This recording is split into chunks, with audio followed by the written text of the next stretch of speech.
Boa noite na paz do Senhor.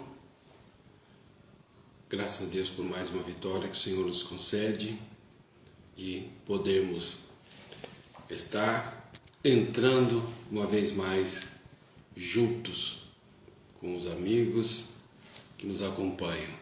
Louvo a Deus pela vida de todos vocês.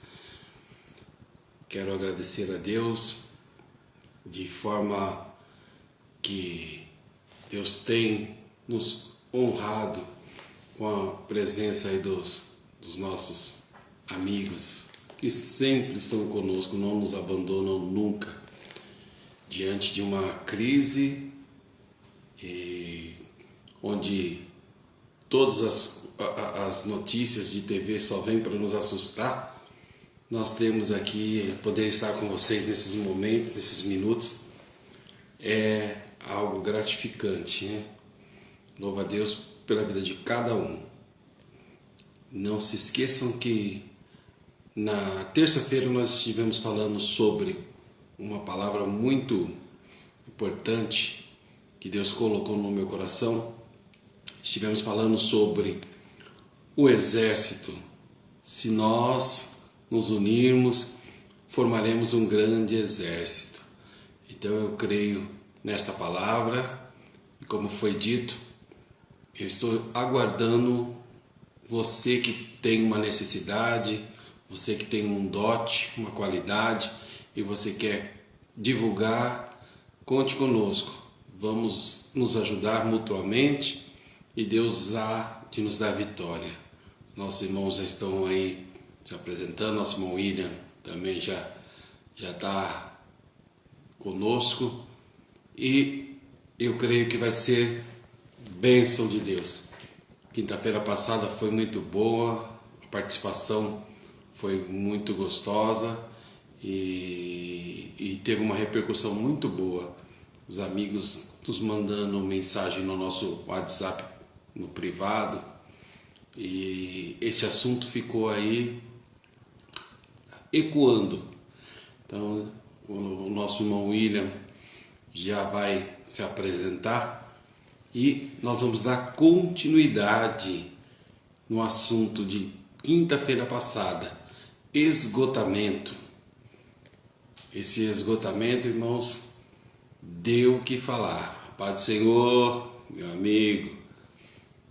Esgotamento deu o que falar. Porque entre tantas situações, o esgotamento, ele é algo que a pessoa, muitas das vezes, ela sofre em silêncio. Ela não compartilha. É difícil a pessoa que está esgotada espiritualmente, mentalmente, ela compartilhar esse esgotamento com alguém. Então, é um assunto que rende. Eu quero que nessa noite a bênção do Senhor permaneça sobre as nossas vidas. Você crê nesta palavra, crê na bênção do Senhor? Então, que venha o nosso amigo, nosso irmão, William Ribeiro. A paz do Senhor, meu amigo. Amém, pastor? Tudo bem com o senhor? Bem, graças a Deus e o senhor? Estamos vivos e respirando por bondade. Que bênção. E a quinta do Pentecostes, como que foi? Foi uma bênção, foi uma bênção. O senhor acompanhou aí? Não acompanhei porque eu estava na igreja, hoje é dia de culto. Ah, Mas tá tendo os trabalhos aí, né? já eu comecei a perceber lá, falei, tá, a coisa tá pegando já lá. Bênção, foi bênção. Eu estava dizendo aqui, William, o quanto repercutiu o assunto esgotamento. É verdade mesmo. É um assunto atual, né, pastor? É uma verdade que nós estamos vivendo, né? E que muitos escondem, né? Às vezes por vergonha, às vezes por não querer compartilhar, às vezes para manter o título, né? Já conseguiu uma nomenclatura e mantém aquilo ali, mas na verdade não vive mais nada daquilo. Diversos fatores aí. William, uma das coisas que eu percebi que me chamaram no privado e continuaram foi a questão do esgotamento e a falta, isso aí foi o campeão, a falta de assessoria pastoral. Me chamaram no privado aí algumas pessoas e elas bateram em cima dessa tecla.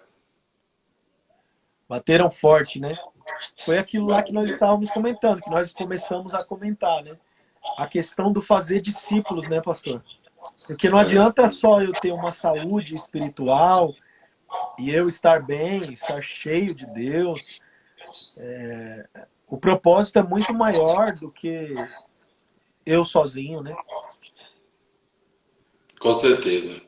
Eu estava vendo, William, que a questão do fazer o discípulo e o esgotamento espiritual, muitas das vezes, quando você não faz o discípulo e incorre no esgotamento espiritual, acaba que numa eventual necessidade vai substituir por quem?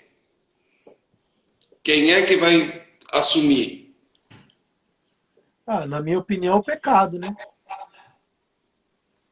Inevitavelmente o pecado, porque na ausência de... Só tem dois caminhos, né? Na ausência de Deus, o inimigo impera, né?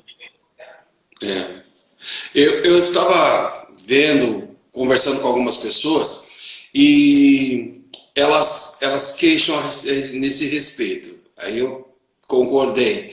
Porém, também tem a questão, William, que eu vejo, o você transmitir a sua necessidade. Porque eu costumo dizer muito sobre isso na igreja, eu falo que a gente socorre quem quer ser socorrido. Existem pessoas que ela camufla tanto que é difícil de você compreender, porque ela consegue maquiar. Outras não, outras tá nu, tá explícito.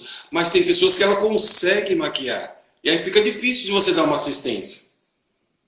Verdade, verdade mesmo, pastor. Só existe uma prontificação de socorro quando se sinaliza, né, de alguma forma, a necessidade, né? Com certeza. Eu gosto muito do texto de Elias, porque Elias vivenciou isso, né? Ele chegou num esgotamento. E é muito interessante você observar isso, porque a pessoa vai se dando tanto, se entregando tanto, que é muito complexo esse assunto. Eu gosto dele, sabe por quê, William? Porque transmite a nossa realidade. Você se doa tanto, muitas das vezes, que você não percebe que o ponteiro está baixando. E ali tem muita gente ali no texto do Elias, pastor, que acha que ele foi covarde, né? Acha que ele... Já ouvi comentários do tipo, Elias venceu os de Baal e de Acera no Carmelo e correu da mulher. Quando, na verdade, não tem nada a ver uma coisa com a outra. A bem da verdade é que o Elias, ele viu que já tinha se esgotado e para uma eventual batalha com essa mulher, ele viu o risco iminente de deixar o nome do Senhor. Como que eu vou... Como a gente pode dizer? Ele viu a possibilidade de envergonhar tudo que ele tinha feito e ele falou, Senhor, se é para morrer na mão do inimigo, que o Senhor me tome para si, porque para mim não dá mais.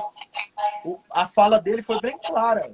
Deixou o rapaz em Berseba e ali fica explícito uma coisa, que nos desertos da nossa vida, nesse período de dificuldade, onde até chega ao ponto de se esgotar, infelizmente, pastor, somos só, na maioria das vezes, nós, Deus e as lágrimas, né? Porque ele deixa o rapaz em Berseba, vai, caminha um dia, deita debaixo do zimbro, e ele não diz, Senhor, eu estou com medo de Jezabel. Ele disse, já basta, eu não sou melhor do que meus pais. Em outras palavras, assim como eles chegaram a um ponto de se cansarem também, aconteceu comigo. Então, se é para morrer na mão do inimigo, que o Senhor tire a minha vida. Em outras palavras, se não for para mim ser mais útil para o Senhor ou nas suas mãos, não faz mais sentido a vida para mim aqui. E você fez uma pontuação interessante, que é essa questão, porque as pessoas elas falam justamente isso, né, que Elias estava com medo, mas em momento algum o texto nos mostra isso. Mostra um cansaço espiritual, um esgotamento, que todos nós estamos sujeitos, diga-se de passagem. Exatamente.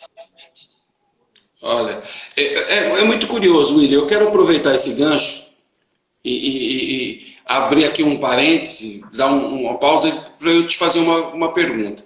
Você, como um pregador aí que Deus tem levantado aí nessa geração, como você enxerga essa questão da distorção do texto? Porque muitas das vezes está cheio de pessoas aí que acaba dando aquela distorcida no texto que o texto não está falando e a pessoa coloca palavras no texto onde não existe a sua interpretação. O que você pode me falar a respeito? Ô pastor, eu acho que tem dois fatores extremamente importantes a se observar nesse sentido. O primeiro é o seguinte, na maioria das vezes, na minha opinião, não se tem, para algumas pessoas, uma relevância do contexto histórico, do que o texto está querendo dizer, para quem está querendo dizer, qual foi a situação naquele período. E só se prolifera essa prática de pegar um texto e distorcer, principalmente textos que massageiam o ego, que elevam a nossa autoestima, porque, infelizmente, a massa gosta da mensagem que eleva, né? Então você pega textos que, por exemplo, já vi pessoas pegando o texto do próprio Elias, dizendo, olha, assim como Elias profetizou, você vai profetizar, porque Elias teve poder de profetizar sem Deus mandar. Só que perceba o texto. Elias começa a profecia dizendo, vive o Senhor, em cuja presença eu estou. Então não foi do nada que Elias chegou e disse, não, eu quero profetizar e tenho os poderes de Grayskull. Eu vou fazer acontecer. Não. Elias disse, olha, eu estou em comunhão com Deus e debaixo dessa comunhão eu declaro que... Entende? Mas o pessoal gosta disso, pastor. Infelizmente, eu não vou generalizar, mas o senhor vai perceber que tem se aflorado um grande número de pessoas que não tem compromisso nenhum com a verdade do texto, não tem compromisso nenhum com a palavra clara, sincera e objetiva, sendo fiel às verdades que o texto está dizendo mesmo, só que eles ganham espaço, eles proliferam as suas ideias, porque o pessoal gosta disso. É verdade. E em cima do que nós estamos conversando, tem a questão que muitos deles já chegam em cima de um púlpito esgotado. Esgotado de Deus, esgotado de graça, esgotado de sabedoria. Olha, já chegam esgotados e querem que a igreja receba uma coisa que eles não têm para oferecer. Já vi vários casos que vão se avolumando, e os irmãos que estão nos acompanhando aí certamente também já presenciaram. Como que a pessoa já chega esgotada, e às vezes é nítido a coisa, e quer extrair alguma coisa, quer entregar alguma coisa. Para você entregar, você tem que ter condições de falar igual Paulo. O que eu recebi do Senhor, isso vos ensinei, isso que eu te dou. O grande problema, pastor, é assim. Como que eu vou receber do Senhor algo que eu não busco? Falei hoje sobre isso na igreja. Falei hoje. a bem da verdade é o seguinte: o maior interessado em nos encher, nos abençoar, nos levantar, nos usar, é Deus. Só que exige uma busca. À medida que eu vou me doando e buscando a Deus, eu vou recebendo de Deus as armas que Ele precisa que eu tenha, ou que eu preciso ter, para cumprir os propósitos que Ele tem na minha vida. Só que como eu vou dizer que eu recebi do Senhor o que eu não busquei do Senhor? É o Espírito testificando. É o Espírito testificando, William. Impressionante. Você está falando o que eu falei na igreja, baseado, hoje, falei, baseado em Marcos, capítulo 1, quando os discípulos, depois que Jesus cura a sogra de Pedro, os discípulos, a Bíblia diz que Jesus saiu pela madrugada, foi orar, e quando os discípulos foram procurar Jesus, o encontraram, e eles disseram, os discípulos, todos te buscam. E eu falei sobre isso na igreja. Falei, irmãos, essa palavra dos discípulos, os discípulos foram encontrar Jesus porque eles sabiam onde Jesus ia estar. E eu disse, nós, como servos de Deus, nós sabemos aonde Ele está. Agora a questão é, nós estamos buscando Ele?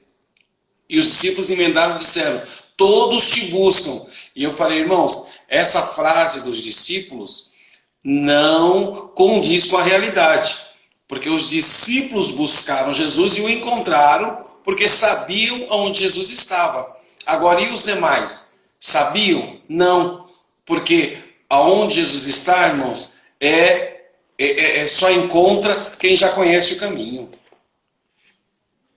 É verdade. E assim, pastor, na mesma proporção que existe uma ausência do discipulado, de uma omissão, lembrei a palavra, uma omissão no que tange a você querer ter o trabalho de formar uma pessoa que seja coerente na sua fala e que tenha responsabilidade com a mensagem verdadeira da palavra, tem muita gente também que não quer ser discipulada. A gente vê uma galera vindo aí que parece que eles já vêm numa busca desenfreada pelo reconhecimento do que nem conquistou. E não é uma crítica no sentido de que eu sou contra, pelo amor de Deus. Eu estava hoje falando no Facebook, o Lucas, ele é um obreiro lá da igreja. Ele tem 20 anos de idade, é uma potência nas mãos do Senhor, e eu tenho conversado bastante com ele, aconselhado ele, mas a gente vê um pessoal que não quer ser pastoreado, a gente vê um pessoal que não quer ser discipulado, eles acham que já nasceram na forma, e aí eles começam a olhar vídeos de YouTube, ver essa galera que hoje está em ascensão e acha que tudo aconteceu com estralar de dedos. Quem hoje, pastor, quem hoje está em evidência, e não assim, eu não digo em evidência no sentido de brilhar, mas quem hoje tem o seu reconhecimento ministerial, meu irmão, já plantou demais. Já trabalhou demais. Não é assim. Aí você vê uma galera hoje que começa a pregar ontem e amanhã já coloca na rede social Ministério fulano de tal. Aí você vai ouvir uma mensagem do rapaz... Sem pé nem cabeça. Entende? Entendo. Eu já presenciei alguns tipos assim. É muito complicado, porque nessa questão eles só apressam o que nós estamos falando. Quando vem o esgotamento, e ele vem, esses aí são os que verdadeiramente morrem na praia. Esses aí são os que abrem mão do ministério, já começam, sabe, larga a mão de fato, porque não dá conta, não dá conta. É verdade, a irmã falou um negócio que é verdade, quer correr sem saber nem andar. É, é bem isso mesmo, bem isso. Eu, em cima do que nós estávamos falando sobre Elias, é muito interessante que o próprio Deus o aconselha a fazer o discipulado. E esse conselho de Deus, essa orientação de Deus, vem no momento de esgotamento de Elias. Então você percebe que o esgotamento, ele é uma verdade, ele é uma realidade, melhor dizendo, porém, Deus, ele nunca ele é pego na surpresa. Dentro dessa questão, Deus sempre vai ter pessoas preparadas para não só para incentivar, como para continuar o caminho. Continuar. Porque se nós olharmos, William, muitos homens de Deus aí que fizeram uma grande obra no passado, chegou no momento que eles tiveram um esgotamento. Tiveram. Por bondade de Deus, uma grande maioria deles, Deus firmou os passos deles, fortaleceu, e eles retomaram a caminhada, mas já retomaram fazendo discípulo, já trazendo alguém junto e trabalhando essas pessoas, dando um suporte, uma orientação, porque, William, eu sou uma pessoa que acredito muito nos novos talentos, acredito demais. Eu sou uma pessoa que eu vejo e eu aposto neles, dou incentivo, faço o que tiver que fazer. Mas tem uma galera, como você colocou, que eles não aceitam de forma alguma. Eles acham que já sabem de tudo. E aí dificulta. É porque assim, pastor, a gente começa. Hoje eu tenho 33 anos. E quando eu falei a palavra pela primeira vez, eu tinha 16. Eu me lembro que eu era um frequentante assíduo das vigílias. Eu me lembro que eu tinha um grupo de amigos que nós nos reuníamos para estudar, para orar, mas tinha coisas primordiais que a gente não podia deixar passar, senão o meu pastor na época, ele não tinha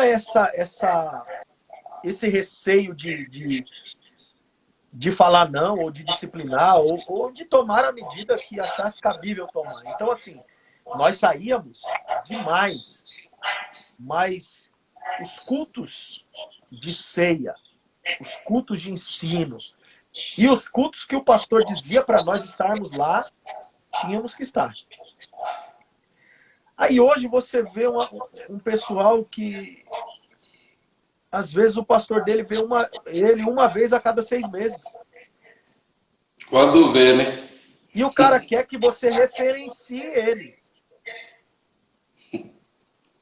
Então, esse rapaz ou essa moça, porque a gente também hoje não tem só homens pregadores. Graças a Deus, tem muita mulher pregando, né? Mas o que você consegue ensinar para uma pessoa dessa se você tem só a ausência dele? Eu já escutei uma frase que diz que aquele que não senta para aprender não pode se levantar para ensinar, de forma alguma. E a frase de efeito do pessoal é a seguinte: meu negócio é com Deus. Eu não vou me limitar aos homens. Porque eu já ouvi de gente falando isso, pastor.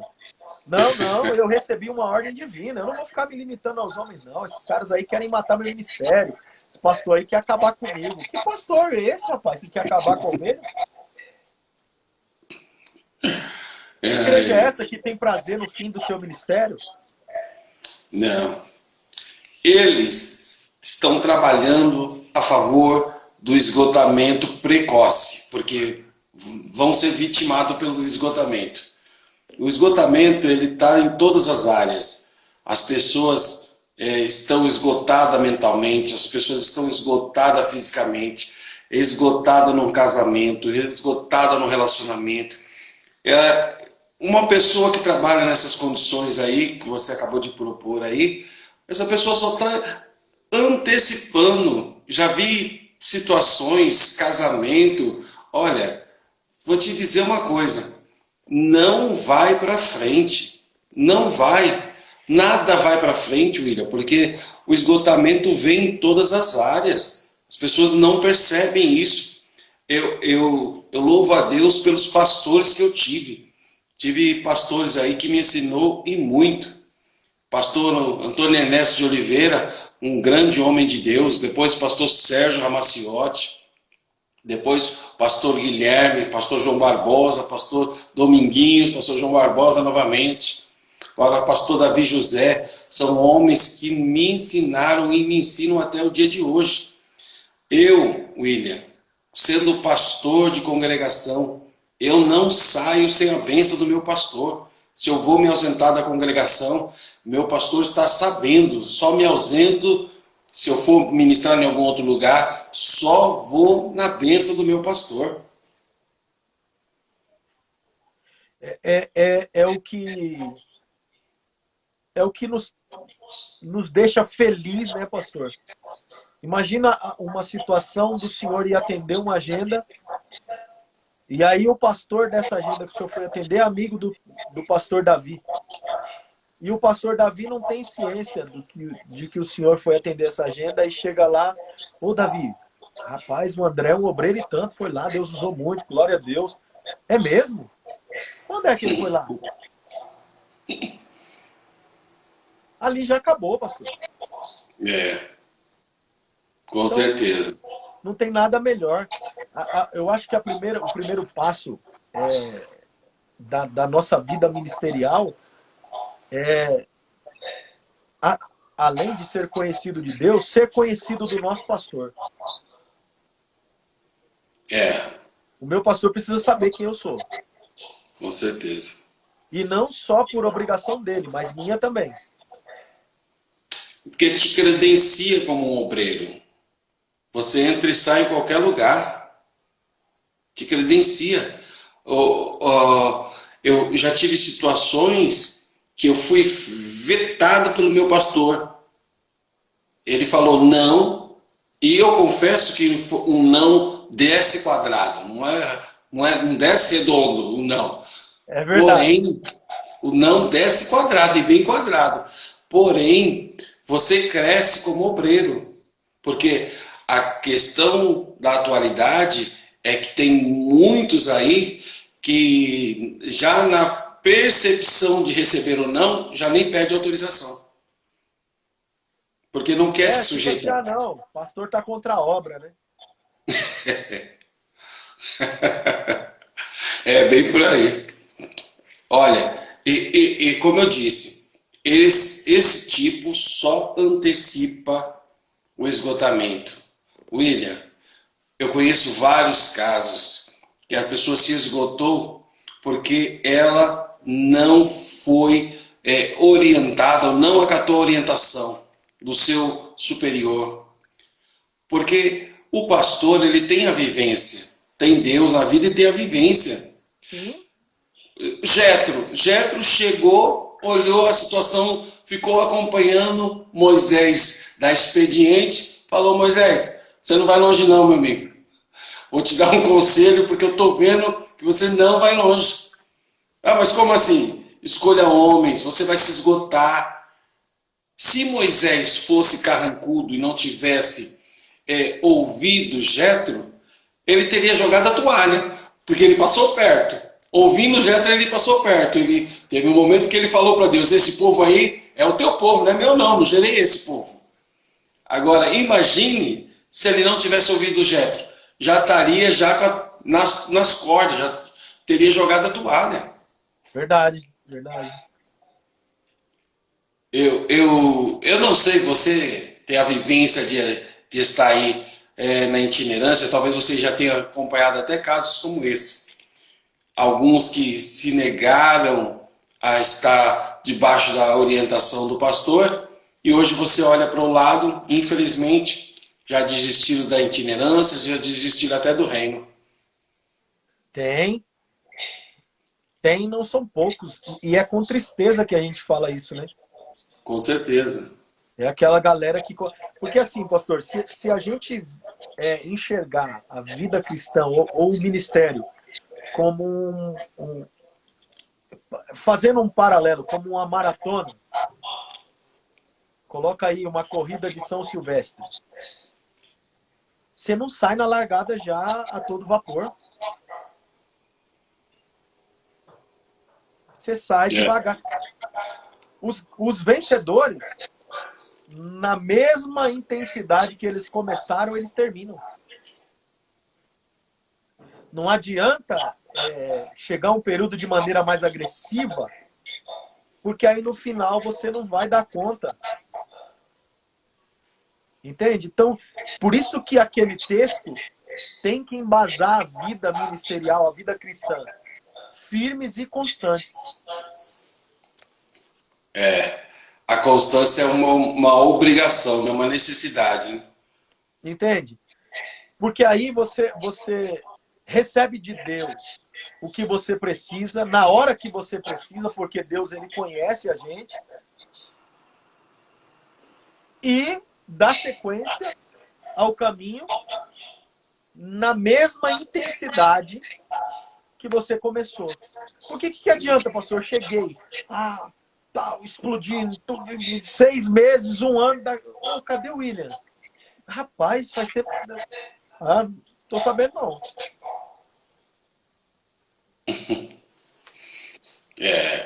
A irmã Lília fez uma colocação aqui, acredito que uma interrogação. Ela falou assim: quando a igreja fecha, permissão de Deus, mas pode a causa ter sido também um esgotamento. Sim. E esse caso que ela coloca tem um agravante que, como a pessoa que está na direção não fez um discipulado, não tem quem continue a maratona, não tem quem pegue o bastão, porque cansou e não tem alguém que possa continuar na caminhada. Pastor, uma frase que a gente ouve muito falando nisso aí que o senhor tá falando, que até a irmã Lilian falou aí, eu vi isso e vivi isso muito de perto, né?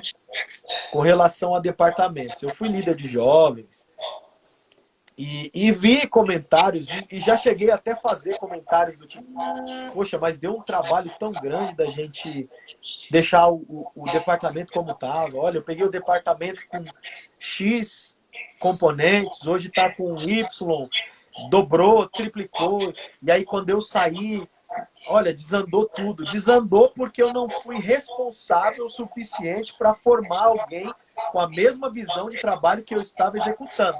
Porque se a minha visão de trabalho estava dando certo, o mínimo que eu tinha que fazer era discipular alguém para que ela seguisse a mesma linha de trabalho e o trabalho seguiria. Só que tem um ponto. Se eu fizer isso, algumas mentes pensam, se eu fizer isso, que prestígio eu vou ter? Ninguém vai lembrar que foi o William que começou, só vão lembrar do atual. Mas essa é a questão. Eu não tenho que ser lembrado pelo que eu fiz. Deus tem que continuar abençoando, através dos meus esforços e dos esforços de quem vier, o trabalho. Com certeza. Só que o egocentrismo é tão grande que eu me fecho nisso e durante o meu tempo vai ser bênção. Quando eu sair, desmorona tudo para que eu, fatidicamente, seja lembrado. Poxa, na época do William não era assim. Então acaba sendo um egoísmo.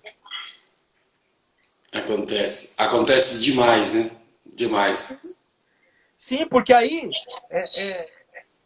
inevitavelmente, se o sucessor conseguir fazer um trabalho melhor, legal.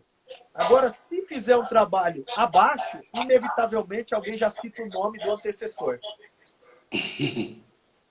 Mas na época do pastor André não era assim. Entende? É bem isso. Eu acho que até de maneira leviana, eu já fiz isso. Eu acho que até de maneira leviana a gente faz assim, esse tipo de comentário. Poxa, fulano entrou, não conseguiu dar sequência, mas o que que eu fiz para contribuir para a sequência desse trabalho? E não adianta só o período em que eu estou no exercício.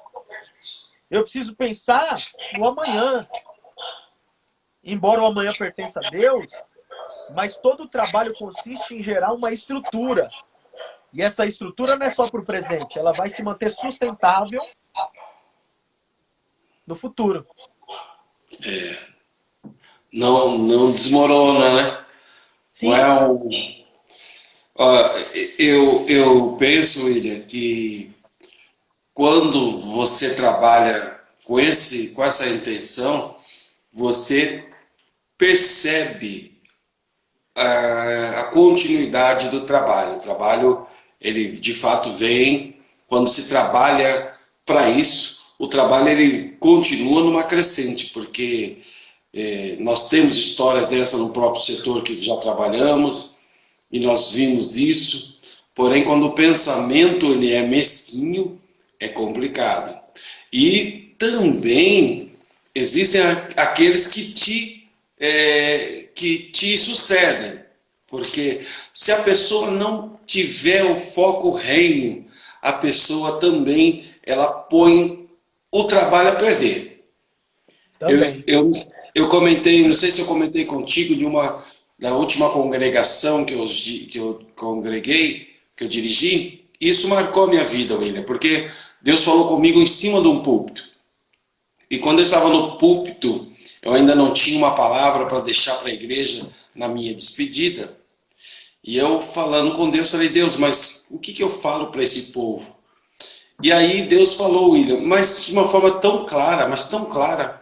Deus disse ao meu coração assim, fala sobre o sucesso de um ministério. Eu falei, sucesso de um ministério, Deus? Mas onde que eu vou falar? Aí Deus fala sobre Isaac e os poços do seu pai. Aí eu fiquei pensando comigo e Deus começou a ministrar o meu coração. E Deus me falou o seguinte, eu transmiti essa palavra, que o sucesso de um ministério, William, ele consiste em você, quando assume, por exemplo, uma congregação ou um trabalho, não mudar o nome dos poços.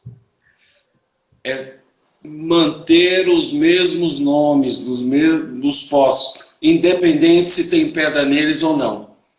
É você desentulhar, mas mantém o nome. E só depois que você desentulhar, você abrir novos poços. E Deus falou ao meu coração, o problema de muitos ministérios que não vão adiante é que ele chega e ele quer mudar já de imediato.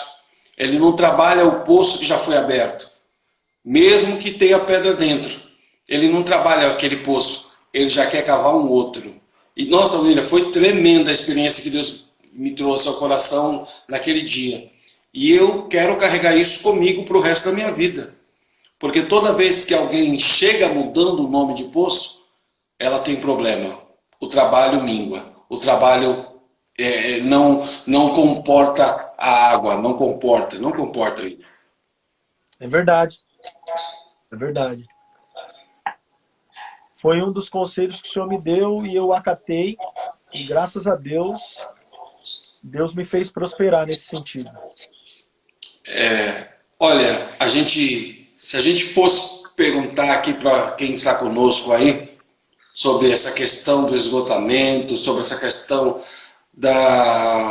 de você fazer um discípulo, eu me lembro que quando eu comecei a trabalhar com jovens, uma coisa que eu falava muito para minha irmã, eu trabalhava junto com ela, eu dizia para ela, nós temos que ter discípulos. Nós não podemos ser nunca só nós. Nós temos que vir fazendo um grupo para nos dar suporte, para que continue a obra, para que leve de igual forma ou até melhor.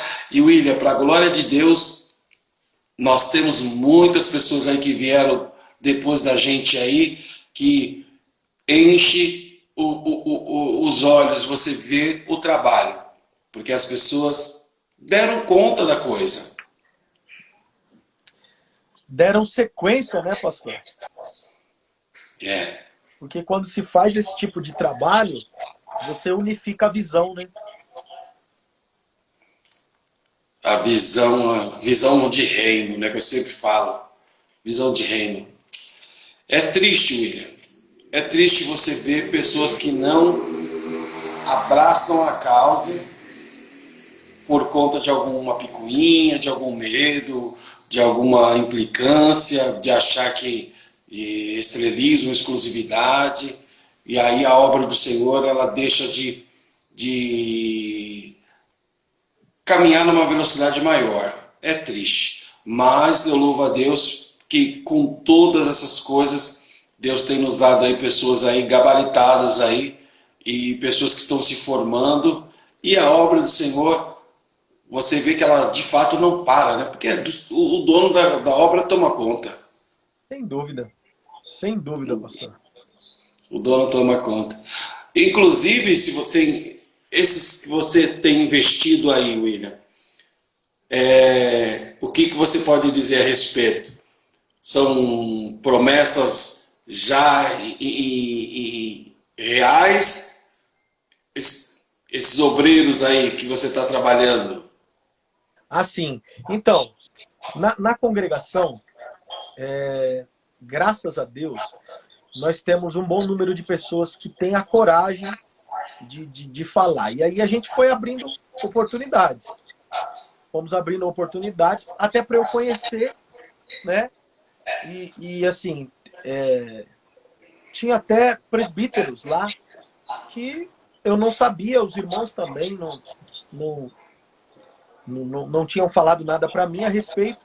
E nós cedemos oportunidade e fomos vendo que tem muito talento e não tinha o espaço para falar, né? E assim, tem muitos deles que já são uma realidade.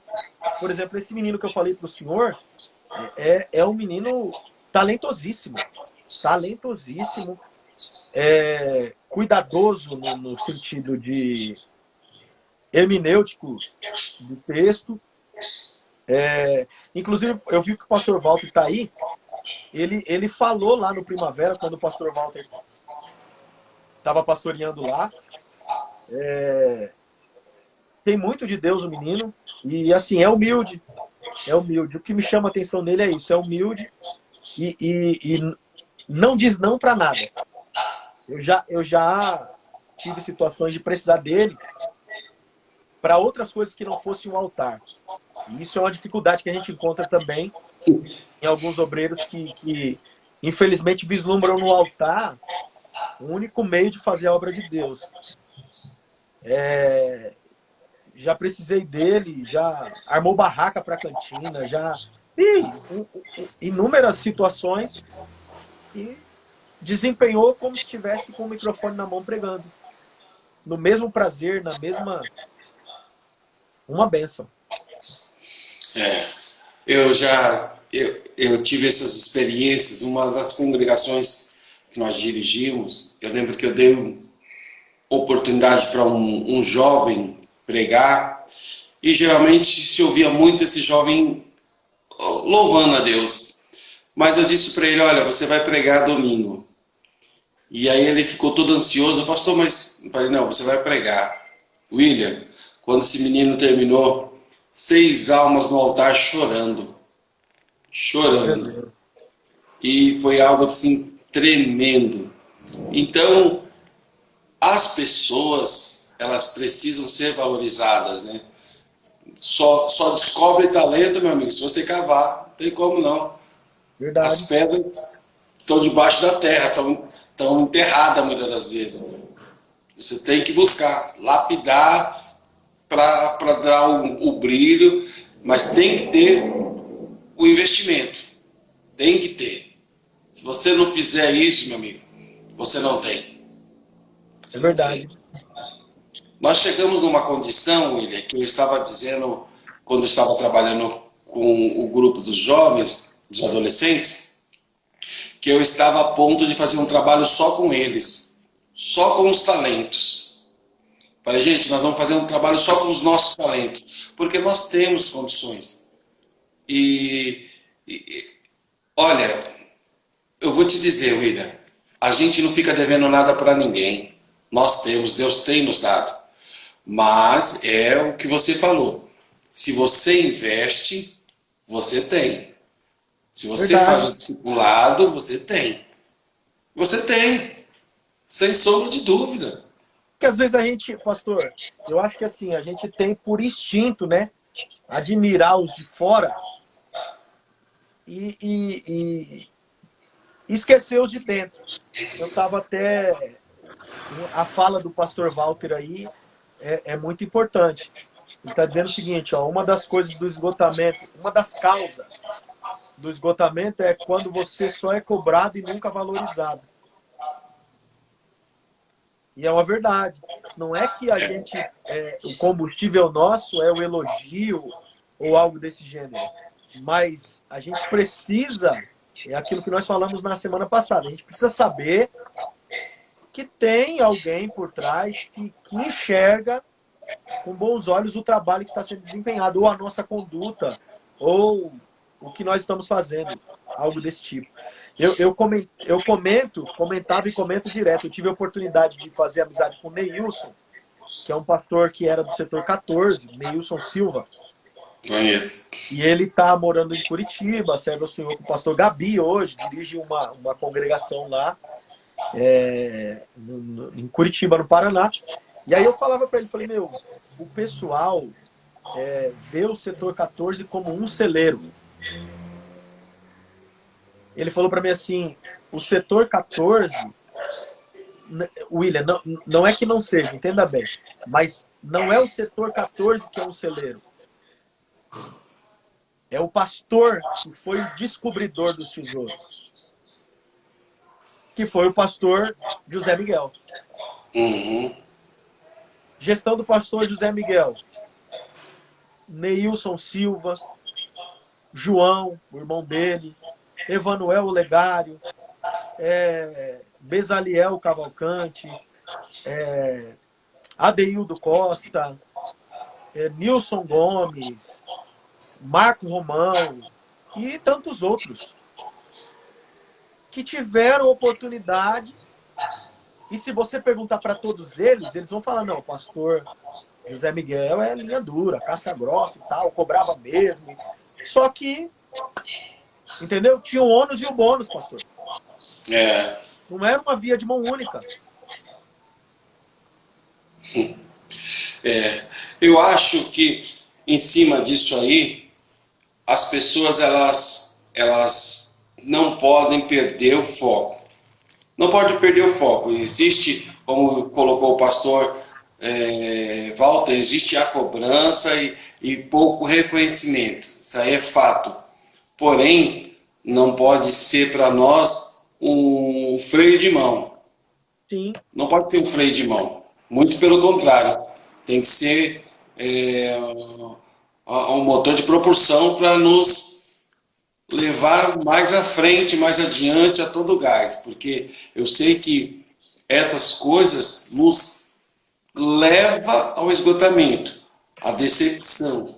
Mas eu penso, e eu já vivenciei isso, que Deus tem muito mais do que qualquer tipo de paralisação. Deus tem muito mais. William, deixa uma palavra para esse povo aí. Vamos aproveitar esses minutos finais que nós temos aí. Deixa uma palavra para os irmãos que estão nos acompanhando e que Deus possa usar a tua vida uma vez mais. Amém, pastor. Eu vou só concluir, então, aquela da semana passada. Opa! E nós começamos lá de Timóteo. Por favor. Timóteo, capítulo 2. Deixa eu ver se eu... A segunda carta de Timóteo, né? Nós tínhamos falado, ó, que ele diz, tu, pois, meu filho, fortifica-te na graça que é em Cristo Jesus, e as coisas que ouviste de mim, entre muitas testemunhas, as mesmas confia a homens fiéis, que sejam capazes de também ensinarem outros. Aí nós tínhamos falado sobre essa questão de discipular. Agora, no 3, ele diz o seguinte, ele deixa claro o que é o Evangelho. O que é viver com Cristo. Porque muita gente acha que viver com Cristo é uma vida de facilidades. Muita gente acha que viver com Cristo é uma vida de sombra e água fresca. Muita gente acha que evangelho é um mar de rosas. Acha que vai vir para a igreja e encontrar um monte de anjo dentro do templo e todo mundo vai cantar e glória a Deus e tá tudo certo. Mas se a gente observar, Paulo vai dizer a Timóteo o seguinte: sofre, pois, comigo as aflições como um bom soldado de Cristo Jesus. Ele não disse sorria. Ele disse sofre. Então, o que está dentro do pacote, vamos dizer assim, da vida cristã? Perseguição, calúnia, pedrada, difamação, sofrimento, injúria, dias de angústia. Pastor, e as coisas boas não tem? Tem também. Mas você precisa se preparar para as coisas más. Porque para viver coisas boas, ninguém precisa se preparar, pastor. A gente já tem esse instinto natural. Todo mundo quer viver o bom. Ninguém se prepara para a perda, ninguém se prepara para o sofrimento, para a traição. Tem alguém que se prepara para ser traído? Não. Todo mundo espera uma boa amizade, lealdade, hombridade. Agora Paulo vai dizer o seguinte para Timóteo: eu deixei você aí amando de Deus como pastor da igreja em Éfeso, e a vida cristã, ministerial, é uma vida difícil. Até em dado momento solitária. Porque são raras as amizades sinceras e verdadeiras no meio. Ah, pastor, mas isso acontece na igreja, cuidado com o que o senhor vai falar, tá numa live, o pessoal aí vai saber e tal, o pessoal vai fazer um mau juízo da igreja. A igreja não é desde hoje, não, a igreja é desde os tempos de Jesus. E se você pegar os 12 homens que iniciaram a igreja, você vai ver que era difícil conviver com eles. A igreja é um lugar onde a gente tem um ajuntamento de pessoas feridas, pessoas doentes, pessoas problemáticas, e a gente vive uma constante transformação. O Paulo vai dizer isso a Tito, na carta que escreve ele, dizendo o seguinte: o Espírito que o Senhor enviou através de Jesus Cristo vem para fazer a lavagem da regeneração e da renovação. Então o evangelho é sofrimento. Infelizmente se plantou a ideia de um evangelho de facilidades, do evangelho que você vai ter tudo, de um evangelho da prosperidade. Eu não estou dizendo que Deus não abençoa, Deus abençoa quem Ele quiser abençoar, Deus dá quando Ele quer dar, e se Ele não quiser dar, também não dá. Agora, o que eu preciso entender é que eu preciso estar preparado para viver os dias maus. Foi o que Paulo disse aos irmãos em Éfeso, inclusive a mesma igreja que Timóteo pastoreava. Na mesma proporção que ele diz para Timóteo: sofre comigo as aflições como bom soldado, ele diz para os irmãos de Éfeso: tomai toda a armadura de Deus para que possais resistir o dia mau, e havendo feito tudo, permanecer inabaláveis, ou ficar firmes. Então, eu acho que, assim, na mesma proporção que nós temos pessoas vazias, fracas, esgotadas, a gente tem muita gente também que teve oportunidade de se preparar e não se preparou, e hoje faz parte da turminha do mimimi. Entende? Porque se eu for me vitimizar, pastor, eu não vou mais para a igreja, eu não vou mais para o templo. Então, assim, eu preciso tomar as ferramentas que Deus me deu. E é exatamente isso que Paulo está dizendo a Timóteo. Não dá para chorar agora, filho. Você aceitou o ministério, levanta a cabeça, sacode a poeira e vamos para cima. Não dá para ficar esperando de quem você sempre soube que nunca viria nada. Quem te fortalece é Deus. Quem te sustenta é Deus. Quem põe a providência na tua casa é Deus. Quem estende a mão para você quando todos vão embora é Deus. E Ele nunca te abandonou. Então, Paulo está dizendo a Timóteo, agora é a hora de mostrar quem é quem e para que veio. Porque, pastor, quando a gente está todo mundo cantando, e mãozinha levantada, e glória a Deus, e aquele legal, tá todo mundo bem, todo mundo é amigo, glória a Deus, aleluia. É quando o caldo engrossa, é quando o Nabucodonosor levanta a estátua que a gente sabe quem veste e quem não veste a camisa. Verdade. Então, é essa palavra que Deus colocou no meu coração. Amém. Vida cristã é isso, irmão. É você estar hoje aqui preparado para amanhã aquele que diz que estaria contigo não está mais. É você orar hoje com alguém e amanhã poder sofrer desse mesmo alguém diversos tipos de afronta, de adversidade. E não se vitimizar por isso e fazer disso um escudo ou um amuleto para você parar. É nesse momento que Deus inflama a nossa alma e diz, levanta e mostra quem foi que te escolheu. Glória a Deus. Então que a gente possa tomar essa palavra como um encorajamento. Amém. Essa é a palavra que Deus colocou no meu coração, pastor. Amém, meu amigo. Deus abençoe. Falou tudo. Falou tudo com bastante propriedade, com graça de Deus. É isso aí mesmo. Precisamos parar de nos vitimizar, porque sabemos que não devemos esperar, mas esperamos. Só Deus. Só Deus. E ainda bem que Deus não nos deixa, né? William, meu amigo, bênção, sempre é bênção estar contigo.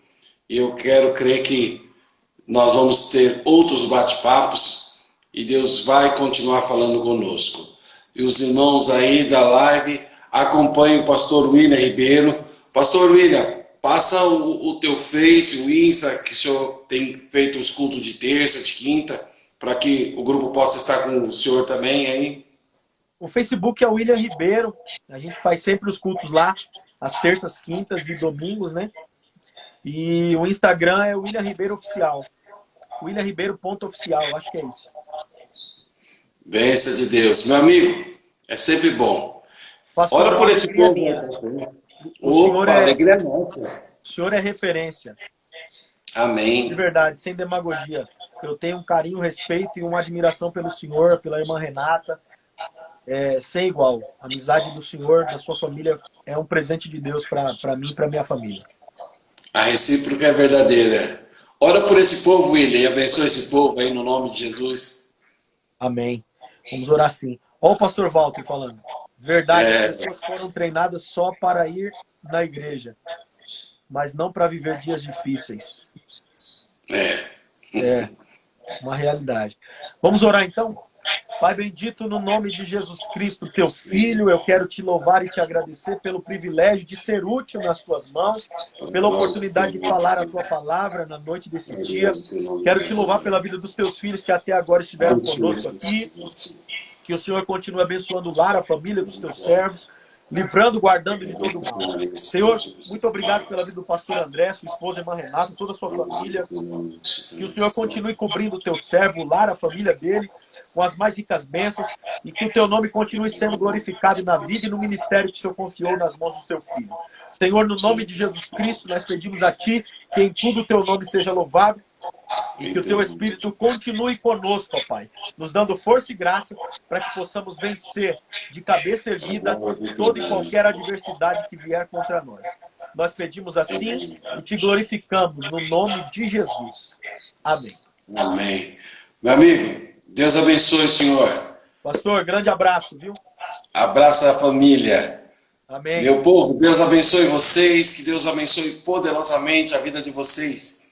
Estamos aqui terça, quinta e domingo, terça e quinta às 21h30, domingo às 16h30. Shalom, que a bênção do Senhor permaneça sobre a vida de vocês.